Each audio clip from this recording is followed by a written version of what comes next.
Bonjour, je suis toujours à Lille et là je vous montre sur la grande place de Lille, qui est la place du Général de Gaulle, sur lequel je reviendrai. C'est la Grand Roue qui s'est installée et qui tourne à vide.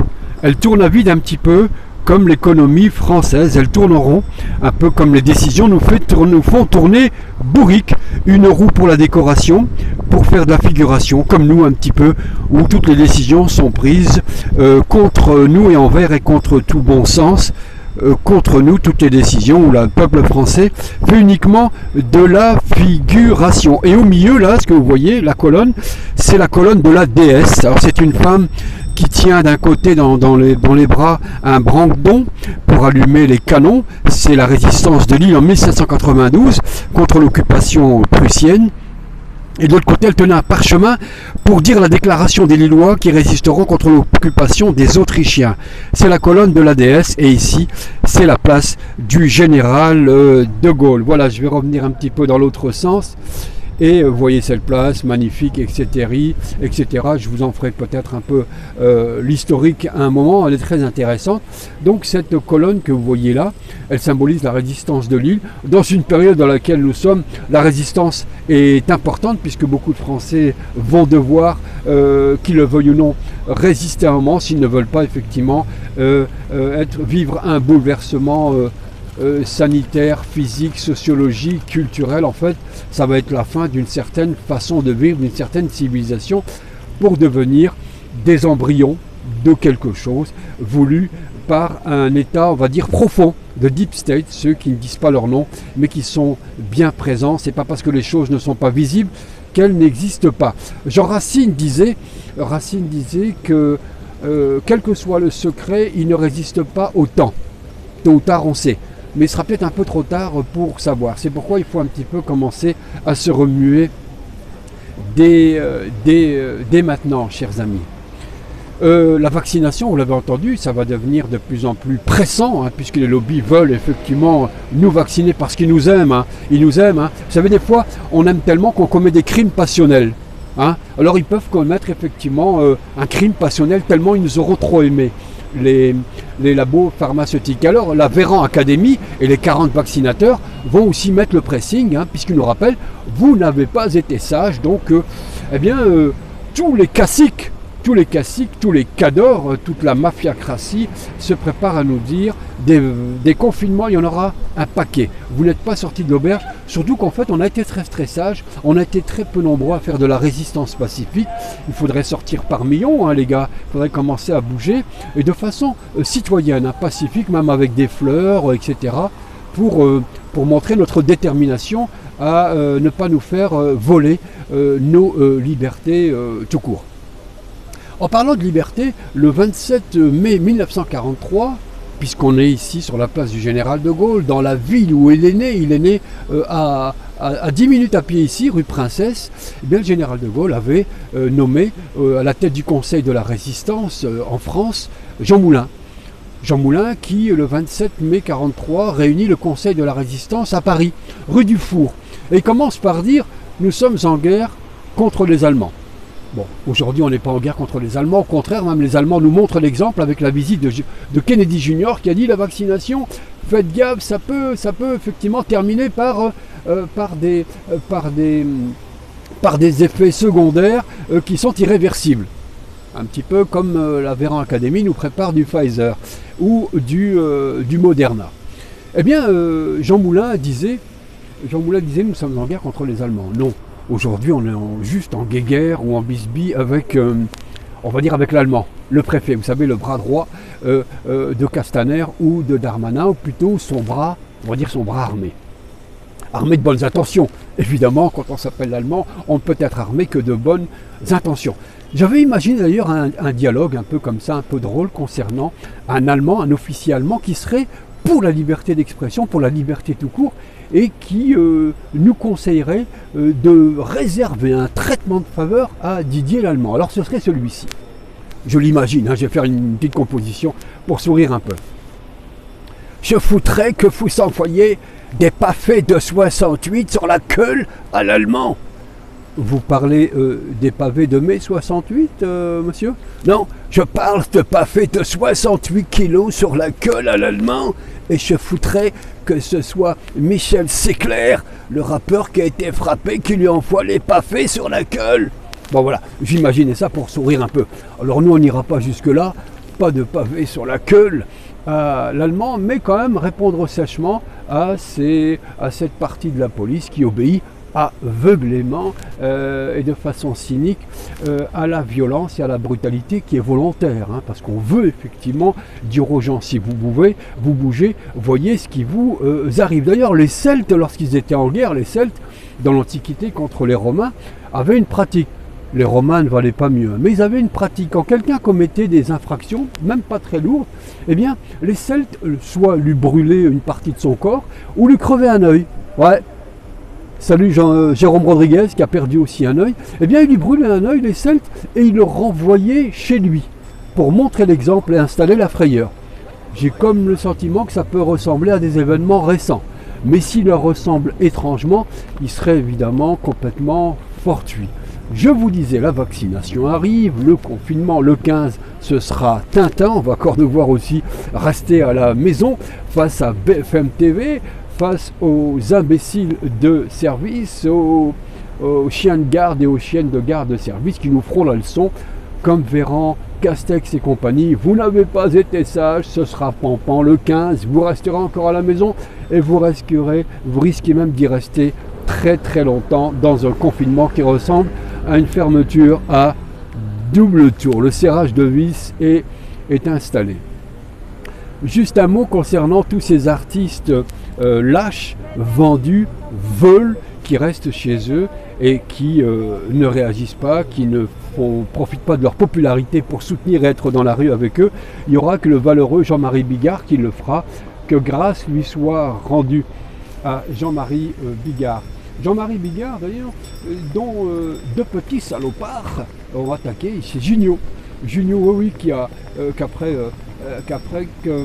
que Bigard ait accepté quand même qu'il se soit indigné, coup de colère pour défendre l'économie française, la liberté française, de dire mais il y a une dictature qui arrive et vous voulez qu'on ferme notre gueule alors qu'on nous fait des leçons sur l'histoire, les gens n'ont pas bougé à l'époque, ou d'un côté la résistance, et là on a visiblement une dictature qui s'installe sanitaire au départ, mais qui sera une dictature dans un état policier probablement, donc il s'inquiète, et Junio, le vieillard Junio, qui vieillit très très mal et qui lui attaque bassement au ras des pâquerettes Bigard, qu'on pourrait appeler Monsieur Pomelos. Et quand je dis Pomelos, vous savez à quoi je fais référence. Il y a aussi Thierry Lhermitte, son copain, le copain Junio aussi, qui avait aussi dit des choses un peu vraiment bidons, qui ne peuvent ressembler qu'à ce qu'il est, c'est-à-dire rien. L'ermite Junio, c'est vraiment de bon à rien. Comme disait Marcel Pagnol, c'est de mauvais à tout finalement. L'ermite qui avait dit oui, mais Raoult, la chloroquine, ceci, cela. Mais depuis quand l'ermite, tu fais de la médecine? Depuis quand tu as fait des cours? Tu sors d'où? Tu fais quoi? Tu n'es rien. Donc reste rien et reste à ta place. Ou si tu restes un peu de dignité pour donner un sens à ta vieillesse, sors un peu dans la rue avec les gens. Ces deux acteurs-là, qui ont bassement attaqué un homme debout, un homme comme Bigard, eh bien, ont participé au film Le Père Noël est une ordure. J'ai vraiment le sentiment que leur Père Noël a déteint sur eux, parce que en termes d'ordure, je pense qu'ils ne sont pas très mauvais, ils ne sont pas loin de certaines autres crapules ou autres ordures. Suivez mon regard. Je vous disais, demain la vaccination, Macron a dit oui, ce sera peut-être pas obligatoire. Il a peur d'une révolution parce que les gens flippent un peu quand même énormément à l'idée de cette vaccination, et c'est bien normal. Je tiens à saluer Louis Fouché, un médecin marseillais comme d'autres qui sont debout et qui disent arrêtez, le masque ne sert à rien, les enfants ne sont pas contaminés, embrassez vos grands-parents, soyez libres. Sortez, tout ça est une immense fumisterie. Et Raoult d'ajouter face à Ferrari qui est un petit peu la poulette ou la cocotte de service. Souvenez-vous, lorsqu'elle a remplacé PPDA, on raconte qu'elle aurait payé de sa personne pour avoir la place de PPDA lorsque Sarkozy a décidé de virer un journaliste intelligent comme PPDA.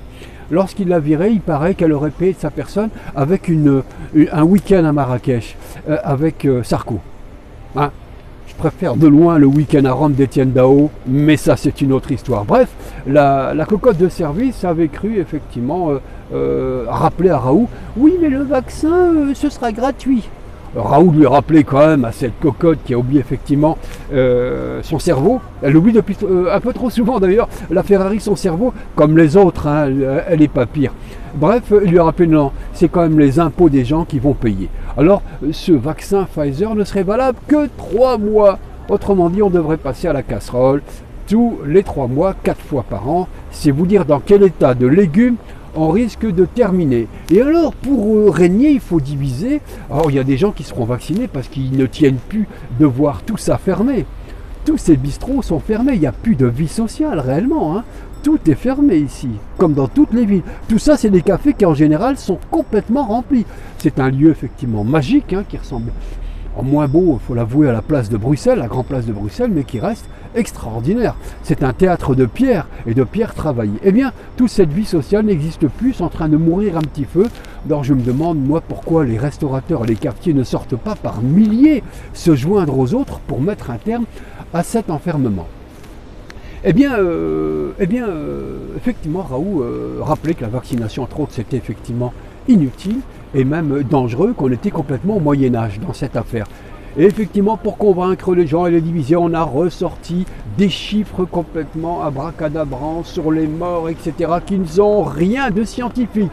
Tout ça, ce sont des inventions, des confinements, etc., ne tiennent absolument pas la route. Et bravo donc aux médecins debout, comme Perron qui se bagarre, comme professeur Toubiana qui a quand même dit, il faut le retenir, Toubiana qui dit il faudra protéger les Français des décisions du gouvernement. C'est quand même dingue qu'un professeur dise ça. C'est qu'effectivement, il y a anguille sur roche et il faudrait un petit peu commencer à s'inquiéter réellement, chers amis, effectivement à être très nombreux à sortir. Je disais diviser pour mieux régner, ça va continuer, je ne parle même pas du séparatisme, hein, qui cherche effectivement à dire que le danger c'est l'islam, que le danger c'est le djihadisme, enfin tout ce qu'on pourra nous raconter ça et là. Bon, ça va marcher à un moment puisque les gens auront peur de tout, il y a une peur tout azimut, il y a un bombardement aveugle d'informations qui crée une psychose et qui est prêt à soumettre finalement toute l'opinion. Et tout ça, une tentative de soumission mondiale, tout ça, comme le disait Gérard Mordia dans un de ses livres. Divisé en disant des gens vont accepter parce qu'ils veulent que la vie sociale reprenne, ils vont dire écoutez, s'il faut se faire vacciner, on se fera vacciner, on est prêt à toutes les soumissions. Et c'est ce qui va un peu se passer. Mais comme les vagues successives inventées, vraies ou fausses, vont se poursuivre de contamination, avec des chiffres complètement abracabrantesques, vont se poursuivre, eh bien on va dire, les médias de service, la propagande dira mais c'est à cause de ceux qui ont refusé de se faire vacciner que cette épidémie se poursuit. Alors, on va dire, bien écoutez, si c'est à cause des autres, il va falloir prendre des décisions et donc il va falloir vacciner de façon obligatoire pour protéger tout le monde. C'est un peu la propagande qui va arriver et qui se prépare évidemment.